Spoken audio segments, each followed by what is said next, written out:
Okay, so what I'm doing today is valance. Had these ones on there prior, and the problem with these ones are they're really hot. Cause a lot of heat, you get discoloration. I took these down already. There's no need to show you how, but see all this discoloration in there? It's a lot of heat. And these are known to cause fires because people in the back, instead of using these cheap little screws they come with, they'll use a silicone or they'll use some type of adhesive, bonding tape or anything like that. And with all the heat this produces, and they are 12 volts, but it could cause a fire. So, and they were getting problematic, can't even say it, take two, problematic, is that how you say that? They're getting problematic and flickering here and there and stuff just went crazy.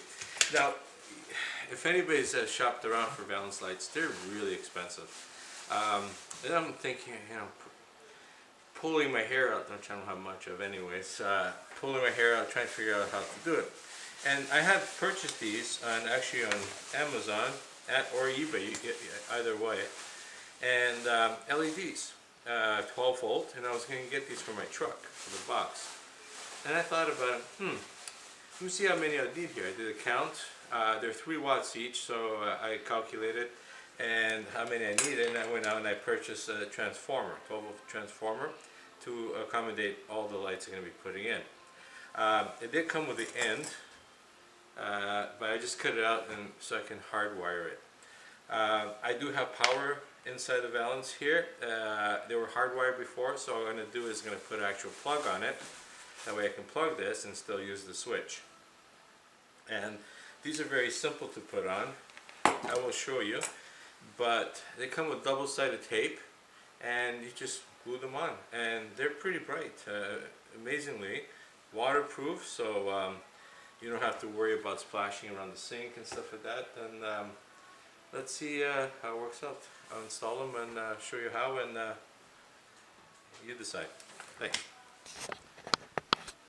So what I've done is, here's the LED.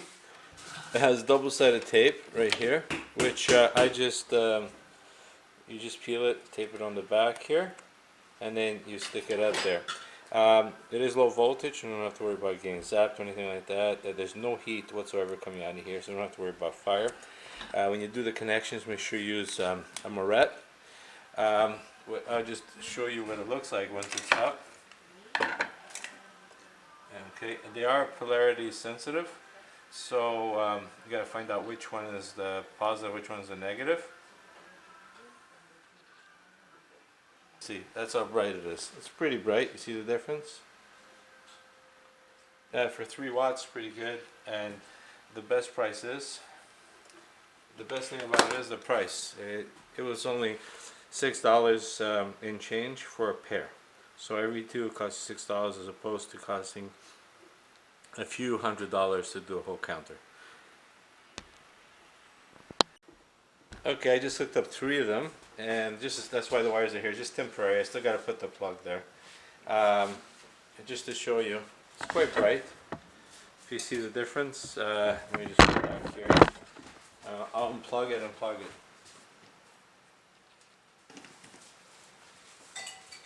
It's quite a big difference, and for $6 for 2 strips, and here's 2.5 strips because I put 2 over the sink and 1 over here, and it's great. Okay, so I just had to temporarily to test it, and now I'm putting it properly. Putting a small box for the plug, so that way it's hidden inside there. And then I'm going to put all the low voltage wire in a separate box, and you shouldn't put them together. It's very dangerous and it's not legal. And if you're not comfortable with doing the electrical, hire somebody to do the electrical. But it's straightforward. Put it in the box. The clamp here, the most common mistake people make, they over tighten the clamp. All you got to do is just tighten it down a little bit so it's kind of just touching, snug. Should be able to move it in there. It'll hold, but yet you can move it. See, it's only a 2 wire here, so you gotta put the ground wire on the ground screw.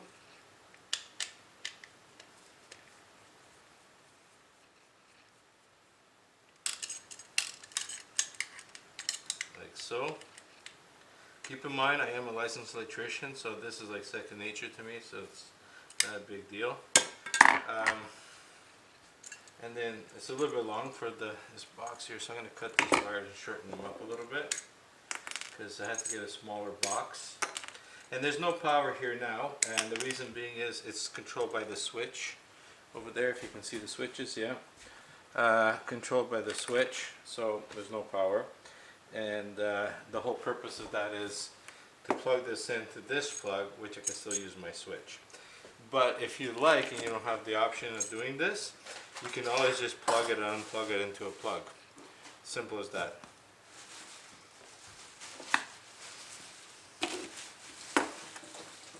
Okay. I'm actually just do this here. Basically, strip the wires.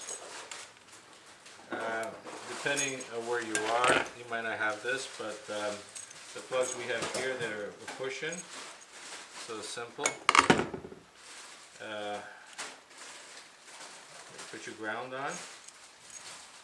There your ground, and you can put it on the screw, but like I said, this has the push-in in the back, so I just push it in like so. White goes to the silver, black goes to the gold. Okay, and the way you strip it, there is somewhere on the plug, most of them have like a measurement that you can strip it. I know already, so I didn't need to measure it. So once it's like this, now I can mount it up there, then I'll put the plug on. So, I don't know if you can see this here. Okay, like that.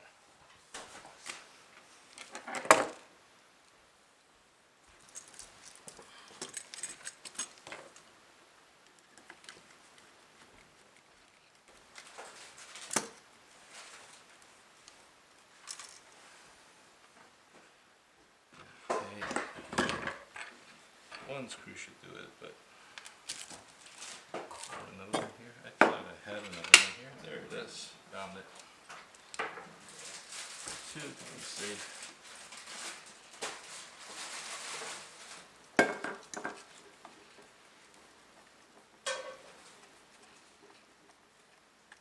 Okay. Now, basically, I'm going to put the wires in, twist them in like so. And just make sure that your ground is not touching the positive side or the neutral. Because, and I say the neutral because if it's GFI protected, it will trip. So mine is not right here. But either way,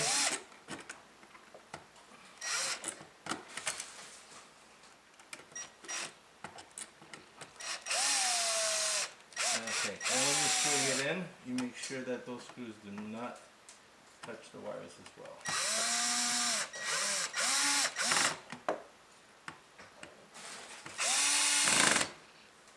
Okay, there's a little bit of plate, so I'm going to do that.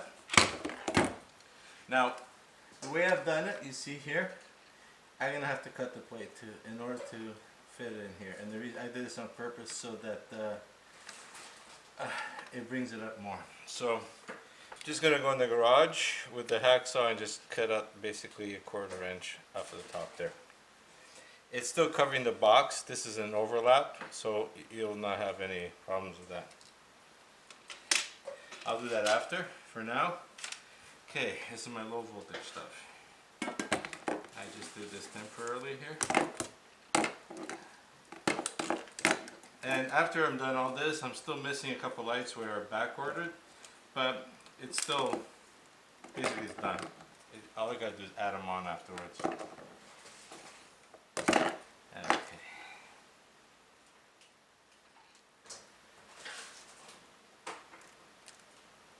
Just gonna keep them together here so I know which one's red. Instead of testing it all the way at the end again.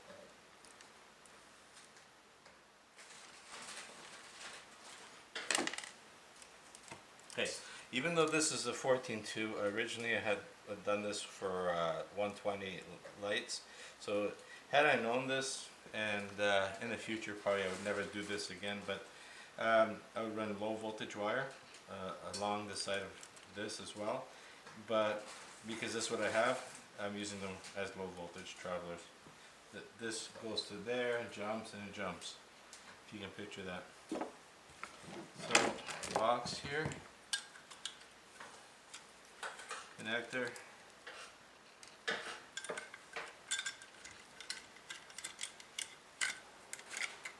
Put it in like so.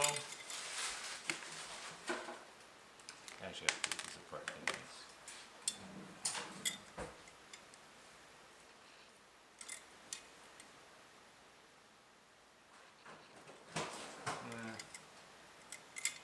Even though it's low voltage, I'm still gonna. Actually, let's push this in.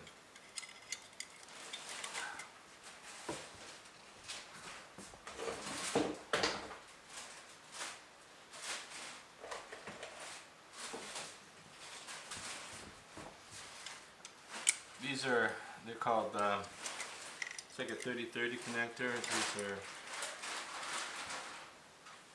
just electrical push-in connectors. You can use anything, really.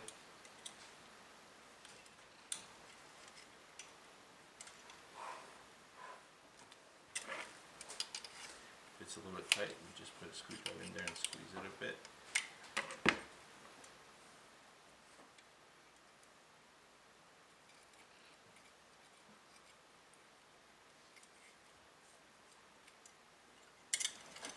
This is the wire for the light right above here.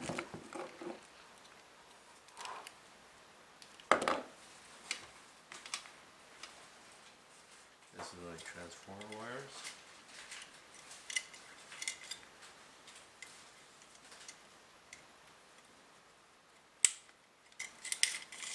Now, I could cut these, but you never know in the future if I want to reuse this for something. I'm just going to put the excess inside here.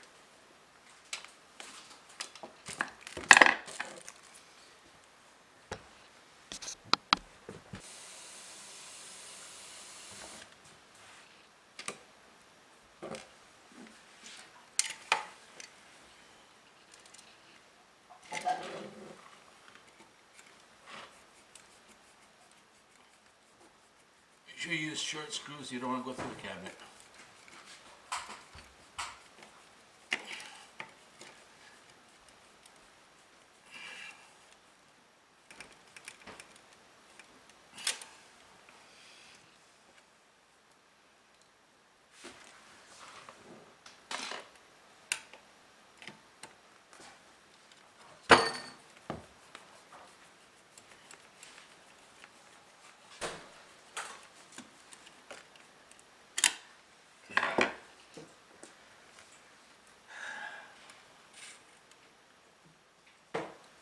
So basically I'm going to get my plug just to measure it. It's not working, but so pull this in like so, and I'm good.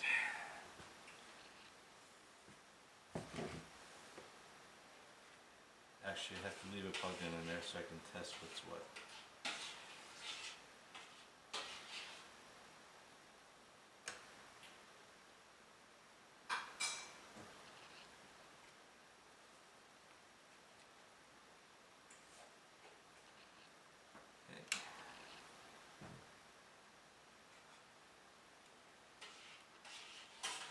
Remember to check the polarity, it's very important.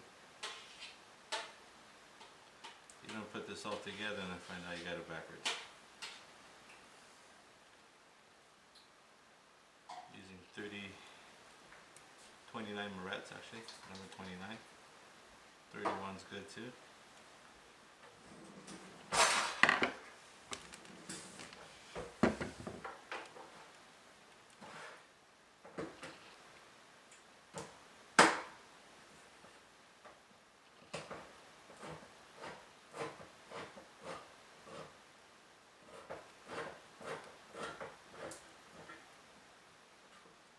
And the reason you put it in a box be all enclosed, and the reason behind it is electrical is protected, and if there's a fire it's contained inside a box.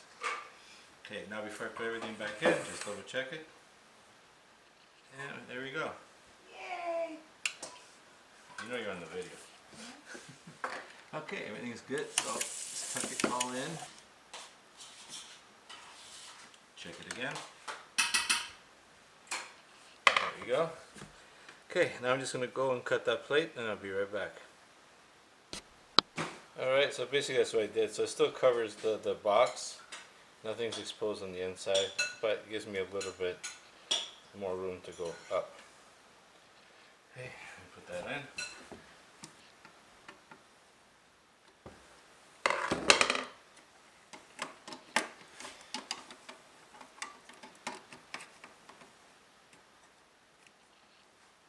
All nice and hidden. Now let's see.